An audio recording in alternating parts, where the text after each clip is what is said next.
Okay, so today we are going to start our session with the new topic of testing of hypothesis.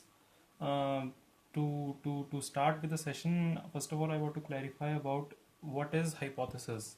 So, a hypothesis is a claim or assertion either about the value of a single parameter, population characteristic or characteristic of probability distribution. मतलब hypothesis में हम क्या करते हैं, हम एक population parameter लेते हैं और उसकी वैल्यू को एक उसकी वैल्यू का एस्टीमेट ढूंढने की कोशिश करते हैं। जैसे कि हम एक तरीके से एक वैल्यू असाइन कर देते हैं पॉपुलेशन पैरामीटर को, और फिर अपने सैंपल के बेसिस पे ये जज करने की कोशिश करते हैं कि वो वैल्यू सही है या नहीं। तो हाइपोथेसिस की जो टर्मिनोलॉजी है वो ऐसे स्टार्ट होती है: null hypothesis, alternative hypothesis, critical region, level of significance, power of test and P value. Null hypothesis वो हाइपोथेसिस होता है जिसको हम टेस्ट कर रहे हैं एक्चुअली में। जैसे कि हम नल हाइपोथेसिस को एच नॉट भी बोलते हैं।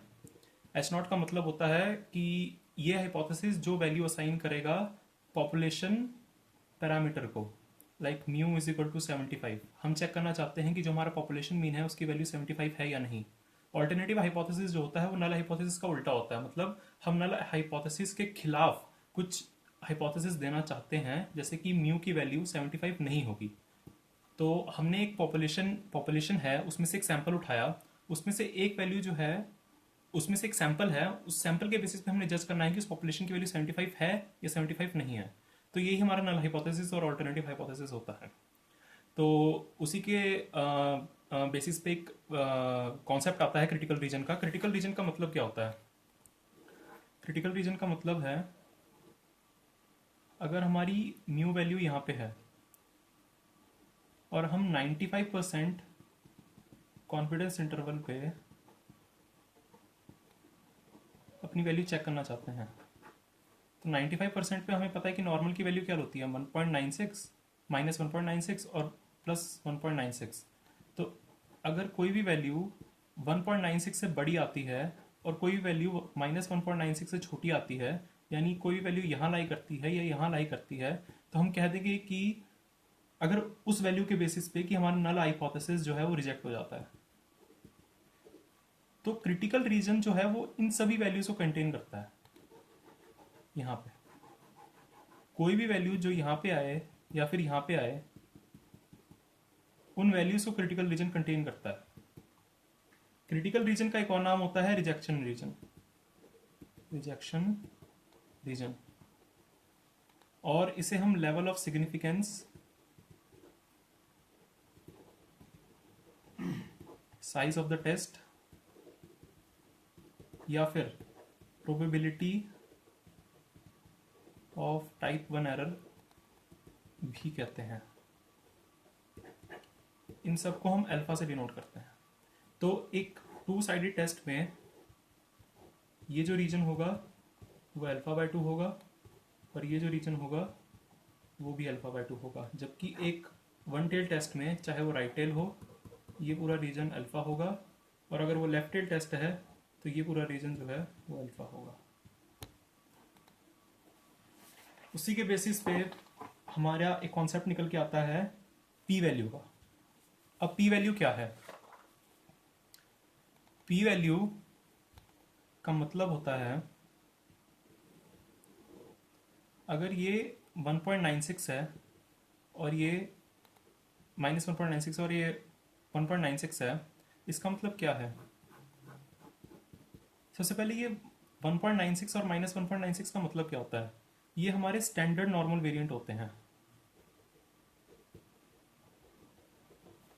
स्टैंडर्ड नॉर्मल वेरिएंट, जिसका मतलब होता है z। हमें पता है z जो है उनकी एक्सपेक्टेड वैल्यू होती है 0 और वेरिएंस होता है 1। तो इसका मतलब क्या हुआ कि एक्सपेक्टेड वैल्यू जो वैल्यू है वो क्या होगी, 0। और हमें पता है क्योंकि एक सिमेट्रिकल डिस्ट्रीब्यूशन है, इसकी वजह से इसका मीन, मीडियन और मोड तीनों सेम होते हैं। इससे पहले थोड़ा सा रिवाइज कर लेते हैं नॉर्मल डिस्ट्रीब्यूशन को। नॉर्मल डिस्ट्रीब्यूशन का ये मतलब होता है कि अगर x जो है वो नॉर्मल को फॉलो करे with mu comma sigma square, ठीक है, एक्स अगर नॉर्मल को फॉलो कर रहा है with mu comma sigma square, जहाँ पे म्यू जो होगा वो एक्सपेक्टेशन ऑफ एक्स होगा और सिग्मा स्क्वायर जो होगा वो वेरिएंस ऑफ एक्स होगा, तो हम कह सकते हैं कि x minus mu over sigma follows normal 0,1। तो जब भी एक्सपेक्टेशन जो है, किसी की भी एक्सपेक्टेशन नॉर्मल में 0 आ जाती है और वेरिएंस जो है वो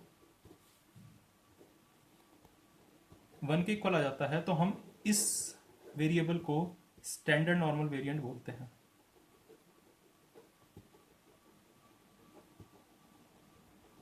ये एक सिमेट्रिकल डिस्ट्रीब्यूशन होता है, मतलब 0 के आगे जितनी प्रोबेबिलिटी होगी उतनी ही 0 के पीछे होगी प्रोबेबिलिटी। और टोटल प्रोबेबिलिटी कितनी होती है?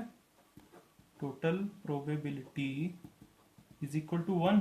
तो इसका मतलब क्या हुआ, यहाँ पे आधी प्रोबेबिलिटी 0.5 और यहाँ पे आधी प्रोबेबिलिटी 0.5। इसको हम और क्या कह सकते हैं? 50%। परसेंटेज टर्म्स में लिखना चाहें तो 50%। तो अब इसके कुछ स्टैंडर्ड वैल्यूज हैं। -1.96 और 1.96 के बीच में जितना एरिया होता है वो होता है 95%। ठीक है, तो इसका मतलब क्या हुआ, यहाँ पे अपना 2.5% रह गया और यहाँ पे अपना 2.5% रह गया। और एक और अगर वैल्यू याद रखी जाए तो 1.6445, यहाँ से यहाँ तक 5%, तो -1.6445 भी 5%। तो ये रीजन कितना हो गया? 90% का। अब एक सिमेट्रिकल डिस्ट्रीब्यूशन का मतलब क्या होता है? सिमेट्रिकल डिस्ट्रीब्यूशन का मतलब ये है कि मैं z की यहाँ पे कोई भी वैल्यू लिखूँ, यहाँ पे मैं 1.6445 लिखूँ, तो इसके आगे जितना एरिया होगा, इसके आगे जितना भी एरिया होगा, जो कि हमें पता है कि 5% होता है, इसकी नेगेटिव वैल्यू के पीछे भी उतना ही एरिया होगा, 5%। यही सिमेट्रिकल डिस्ट्रीब्यूशन का मतलब होता है।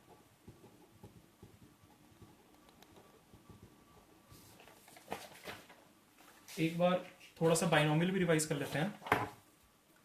Binomial distribution. अब बाइनोमियल डिस्ट्रीब्यूशन का मतलब क्या होता है? सबसे पहले x एक रैंडम वेरिएबल है, मतलब x जो है वो कोई भी वैल्यू ले सकता है। यहां पे x को डिफाइन किया जाता है एज नंबर ऑफ सक्सेसेस। अब वो कुछ भी हो सकता है, like number of heart patients, number of students scoring more than 90, या फिर कुछ भी। तो ये x जो है वो कोई भी रैंडम वेरिएबल ले सकता है, जो कुछ भी वैल्यू ले सकता है। तो हम हमेशा बाइनोमियल को डिफाइन करते हैं कि x follows binomial distribution with two parameters, जो कि होते हैं n and p। Here n is the sample size and p is the proportion or the probability of success.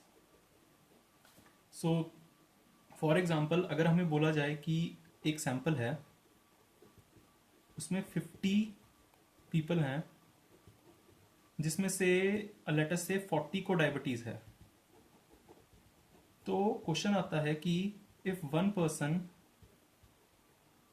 Is selected at random, what is the probability that he will be diabetic? Okay, तो हमें चाहिए कि एक person हम select करें ऐसा जिसकी probability निकले कि वो डायबिटिक हो। तो प्रोबेबिलिटी x यहाँ पे क्या डिफाइन करेगा कि डायबिटिक पर्सन, तो हमारा सक्सेस कैसे डिफाइन होगा? सक्सेस होगा डायबिटिक पर्सन का आना। हमने जो पर्सन सिलेक्ट किया वो डायबिटिक निकले, यही हमारी सक्सेस है। तो probability of x equal to 1। x equal to 1 क्यों?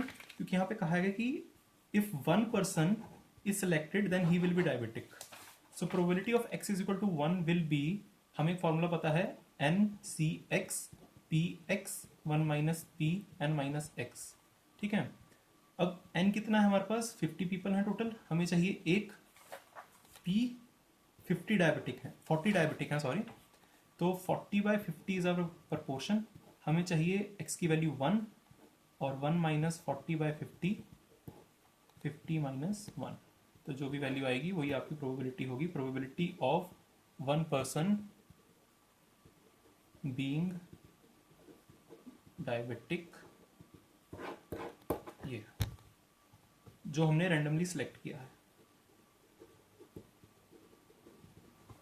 अब इसमें एक बहुत इंपॉर्टेंट कॉन्सेप्ट निकल के आता है, वो आता है बाइनोमियल अप्रोक्सीमेशन का।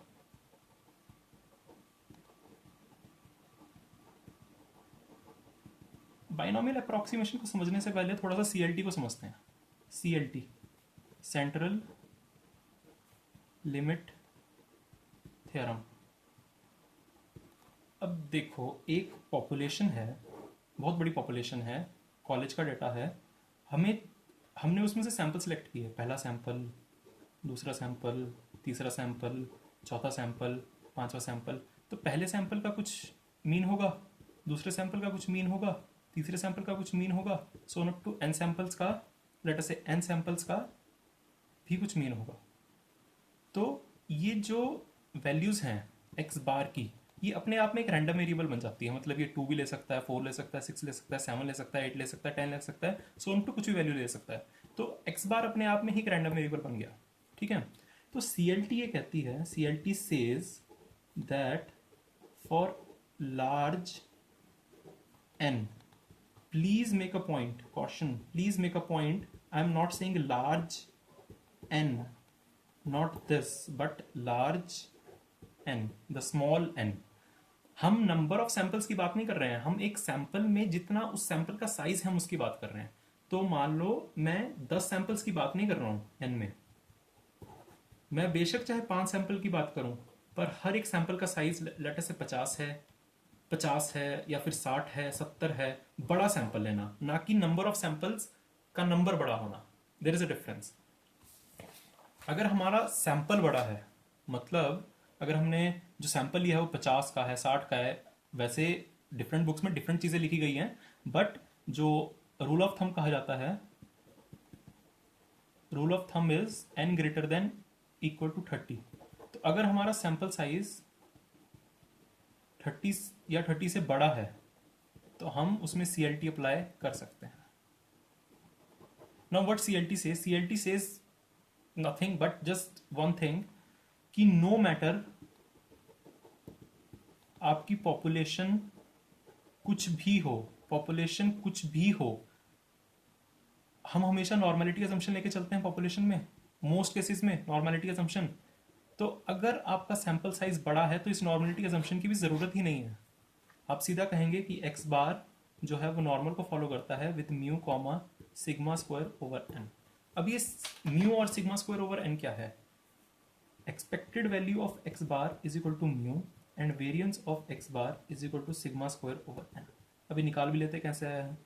Expectation of summation x over n, x bar क्या होता है? Summation x over n, mean है ये, सारी वैल्यूज को ऐड करके divided by total, which is equal to 1 by n summation of expectation of x which is equal to 1 by n summation of mu। expectation of x क्या होता है? mu, because हमने क्या कहा था? x follow normal with mu comma sigma square, ठीक है। तो 1 by n n mu, इससे कट गया, mu बच गया। वैसी वेरिएंस के लिए x bar variance of 1 by n summation x, 1 by n square summation of variance of x, ठीक है।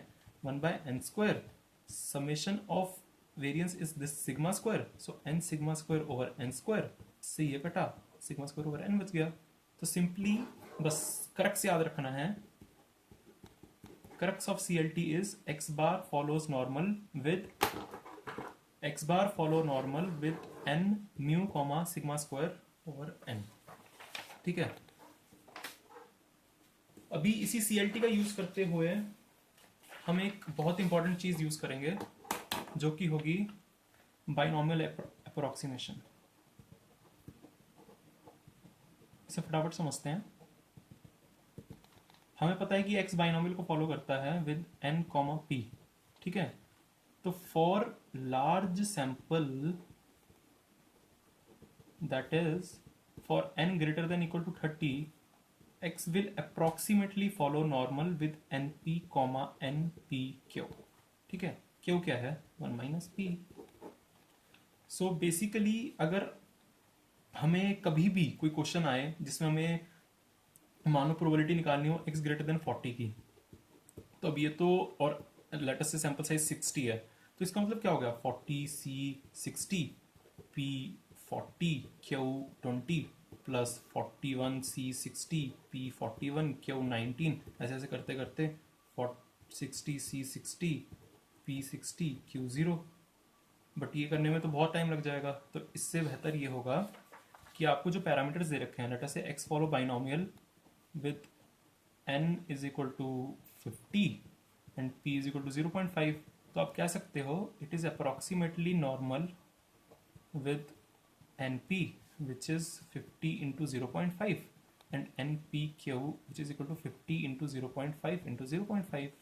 ओके, बट इसमें एक कॉशन है, आप इसको तभी यूज करेंगे जब np and both and np and nq, sorry, both np and nq they are greater than equal to 10. This is important. np आपको क्वेश्चन में n भी दिया होगा, आपको p भी दिया होगा, q आप निकाल सकते हैं विच इज 1 माइनस p. आपको np का मल्टीप्लिकेशन करना है और nq का मल्टीप्लिकेशन करना है. अगर वो दोनों multiplication greater than equal to 10 आते हैं तभी आप बाइनोमियल अप्रोक्सीमेशन का यूज करेंगे, वरना नहीं करेंगे. ठीक है. अब इसमें एक बात आती है कॉन्टिन्यूटी करेक्शन की. कई बुक्स में नहीं दे रखा है बट ये बहुत ज़रूरी होता है. आपको पता है बाइनोमियल जो है वो एक डिस्क्रीट डिस्ट्रीब्यूशन है. ठीक है, और नॉर्मल जो है वो एक कॉन्टिन्यूस डिस्ट्रीब्यूशन है.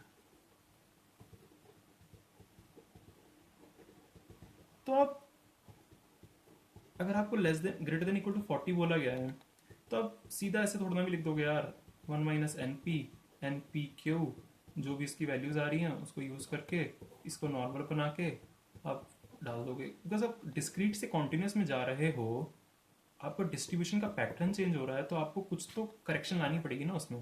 How can you just I mean use the same thing. सो हमें कॉन्टिन्यूटी करेक्शन का एक कॉन्सेप्ट निकल के आता है